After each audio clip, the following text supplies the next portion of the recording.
నీ ఆత్మను మోసేటటువంటి బండి ఈ శరీరం. ఒకసారి ఈ ఆత్మ ఈ బండిలోంచి బయటకు వెళ్ళిపోయింది అనుకోండి, ఈ శరీరం వేస్ట్. అర్థమైందా? ఈ శరీరం వేస్ట్ అండి. ఇందులో దేవుడు పెట్టిన ఆత్మ నివసించేంత వరకే దీనికి విలువ. నువ్వు ఎంత పెద్ద బంగ్లాలో ఉన్నా, భవనంలో ఉన్నా, చచ్చిపోయిన తర్వాత తీసుకెళ్ళి ఎంత పెద్ద పెట్టెలో పెడతారో చెప్పండి. 2 అడుగులు బై 6.5 అడుగులు. నువ్వు 4 రూములు 5 రూములు ఉన్న ఇంట్లో, పెద్దింట్లో ఉన్నా సరే, చచ్చిపోయావు అనుకో, ఆ పెద్దింట్లో 24 అవర్స్ కంటే ఎక్కువ ఉన్నవారు ప్యాక్ చేసేస్తారు. మొత్తం ప్యాకింగే. చూసారా లేదా? మొత్తం ప్యాకింగ్ చేసేస్తారు. దుప్పటి పెట్టో లేకపోతే కట్టేసి మొత్తం ప్యాక్ చేసేసి ఓ పెట్టెలో పెట్టేసి మళ్ళీ మేకులు కొట్టేసి ప్యాక్ చేసి లోపల పెట్టేస్తారు. వినో, దానికి మరణం ఉంది, కానీ ఆత్మకు మాత్రం మరణము లేదు. ఇది దేవుని దగ్గర నుంచి వచ్చింది. దేవుని దగ్గర నుంచి వచ్చిన ఈ ఆత్మ తిరిగి దేవుని దగ్గరికి రావాలి అని దేవుడు ఆశపడుతున్నాడు.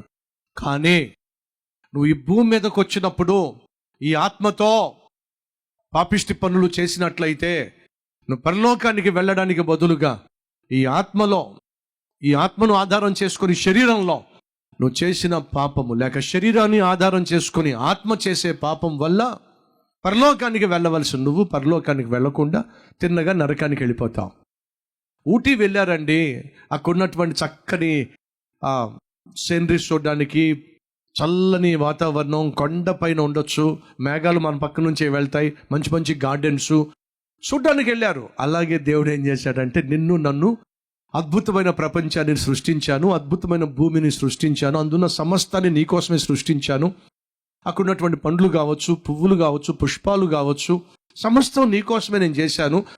వెళ్ళి భూమి మీద కొంతకాలం నేను సృష్టించిన భూమిని అనుభవించి మళ్ళా నా దగ్గరికి వచ్చేసేయ్ అని చెప్పి దేవుడు మనిషిని పంపించాడు.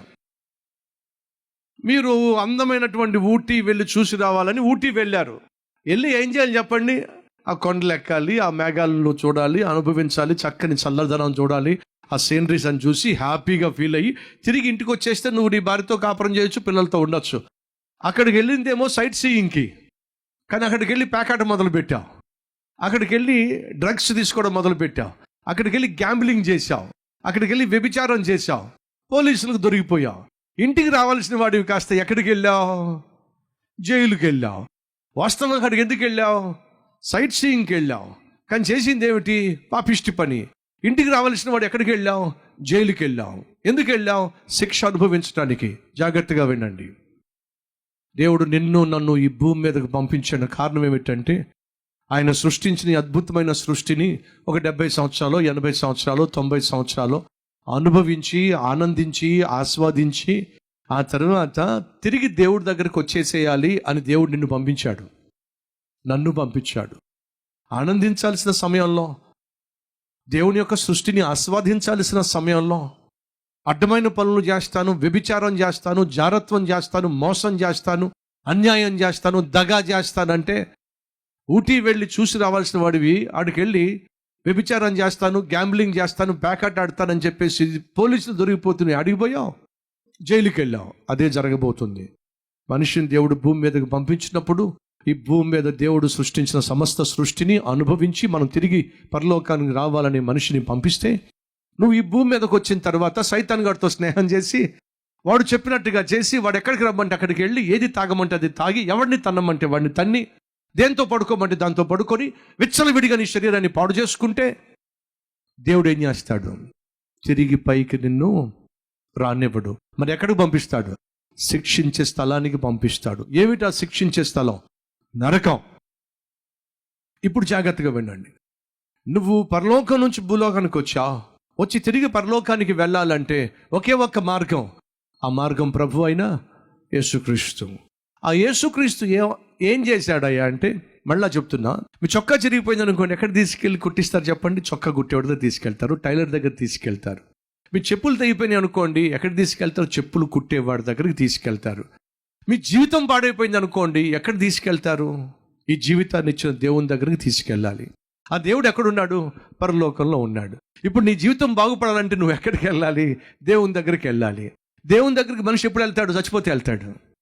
కానీ దేవునికి ఉన్న ఆశ ఏంటి తెలుసు? నువ్వు బతుకున్నప్పుడే బాగుండాలని ఆశపడ్డాడు కాబట్టి ఆ దేవుని దగ్గరికి నువ్వు వెళ్ళలేవని ఆ దేవుడే 2000 సంవత్సరాల క్రితము ఈ భూమి మీద జన్మించాడో ఎవరి కోసం? నీ కోసం, నా కోసం, మన కోసం. దేనికోసం? పాడైపోతున్న మానవాళిని, పాడైపోతున్న మనిషి జాతిని బాగు చేయడానికి. చెప్పులు తెగిపోతాయి కొన్నిసార్లు, కానీ చెప్పులు కుట్టేవాడు బాగు చేస్తాడు. చొక్కా చిరిగిపోతుంది కొన్నిసార్లు, కానీ చొక్కా కుట్టేవాడు బాగు చేస్తాడు, కుడతాడు చక్కగా. కొన్నిసార్లు మన జీవితాన్ని పాడు చేసుకుంటాం, కానీ బాగు చేసేవాడు ఉన్నాడు. ఆయన దగ్గరికి మనం వెళ్ళలేమని 2000 సంవత్సరాల క్రితం ప్రభు అయిన యేసుక్రీస్తు ఈ భూమి మీదకి దిగొచ్చేశాడు. కాబట్టి క్రిస్మస్, కాబట్టి ఈ సంబరం, కాబట్టి ఈ సంతోషం. కానీ వినండి, ఆ యేసుక్రీస్తు వచ్చి 2000 సంవత్సరాలు అయింది. అప్పటి నుంచి ఒకే ఒక పని చేస్తున్నాడు. ఏంటో తెలుసా? ప్రతి ఒక్కరి హృదయం బయట నిలబడి తడుతున్నాడు. నేను వచ్చి లోపలుంటేనే నీ జీవితం బాగుంటుంది. డ్రైవర్ వచ్చి కూర్చుంటేనే బస్సు కదులుతుంది. నిన్ను సృష్టించిన దేవుడు వచ్చి నీ జీవితంలో కూర్చుంటేనే నీ జీవితం ముందుకెళ్తుంది. ఈరోజు మనలో అనేక మంది జీవితాలు ఎక్కడ వేసిన గొంగలు అక్కడే ఉన్నాయి. శాంతి లేదు, సమాధానం లేదు, సంతోషం లేదు, సంతృప్తి లేదు. రకరకాల సమస్యలతో సతమతం అయిపోతూ ఉన్నది. దీని అంతటికీ కారణం తెలుసా? నిన్ను నడిపించగలిగిన దేవుణ్ణి బయటికి పెట్టావు. నిన్ను నాశనం చేసే సైతాన్ని గడ్డ నీ హృదయంలో పెట్టుకున్నావు. వాడేం చేస్తున్నాడు? పొద్దు నుంచి సాయంత్రం వరకు నీ చేత తుచ్చమైన పనులు చేయిస్తున్నాడు, నీచమైన పనులు చేయిస్తున్నాడు, అడ్డమైన పనులు చేయిస్తున్నాడు. దానివల్ల నీకేమొచ్చింది చెప్పు? ఆరోగ్యం పాడు చేసుకున్నావు, ఆర్థికంగా చితికిపోయావు, మానసికంగా కృంగిపోయావు, కుటుంబంలో శాంతి సమాధానం పోగొట్టుకున్నావు, కట్టుకున్న భార్యను పోషించలేకపోతున్నావు, బిడ్డలను చదివించలేకపోతున్నావు. ఈరోజు నీ జీవితం అధోగతిగా తయారైంది, అనాథగా మిగిలిపోయావు. కారణం తెలుసా?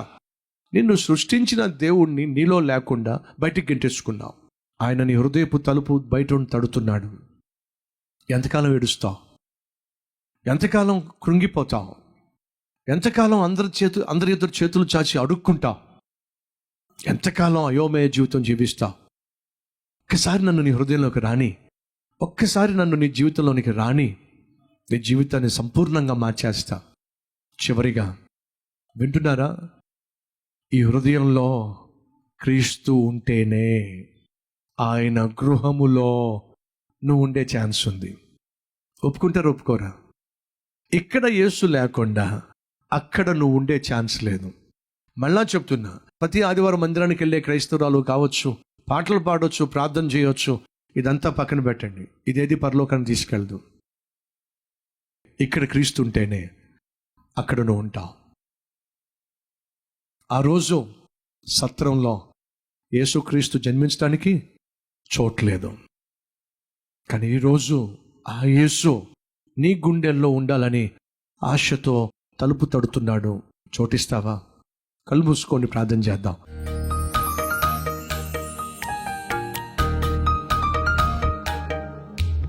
యేసయ్యా, నన్ను సృష్టించావు, నన్ను ప్రేమించావు. యేసయ్యా, నా కోసమే ఈ లోకానికి వచ్చావు. నా హృదయంలో అడుగు పెట్టమని ఆహ్వానిస్తున్నానయ్యా. నా జీవితంలో అడుగు పెట్టాయా.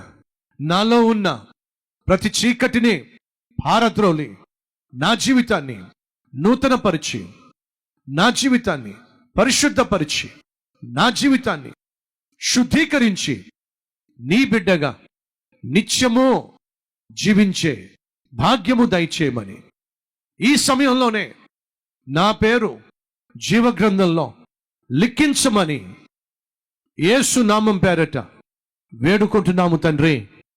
ఆమేన్.